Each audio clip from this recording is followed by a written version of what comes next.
आज पंजाब का भी पॉइंट गीला कर मैं नहीं मानता। दिया भाई। पंजाब को भी आज उनका औकात दिखा दिया।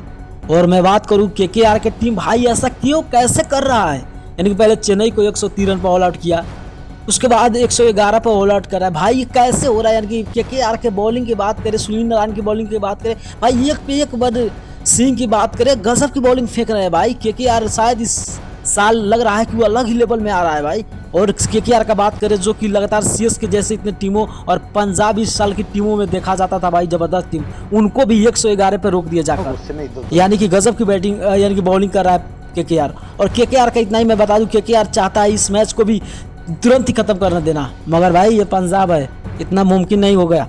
और पंजाब ने ही पहले ही पावर प्ले में ही 2 विकेट गिरा दिया है। तो भाई चेन्नई नहीं है भाई, पंजाब है, पंजाब कुछ अलग करेगा। मगर पंजाब का इस परफॉर्म पर देख के मेरे को अच्छा। और शेर सैयर की बात करें भाई, गजब की यानी डक आउट होकर गए हैं भाई। एक नया बंदा आया था, वो बंदा ने गजब की मारा, मगर भाई शेर सैयर ने कुछ नहीं किया। और आप लोग क्या लिखना चाहेंगे कमेंट में पंजाब के लिए कमेंट कर दीजिएगा। नए होंगे तो चैनल को सब्सक्राइब, लाइक वीडियो शेयर कीजिएगा। ओके भाई, मिलता हूँ नेक्स्ट वीडियो में।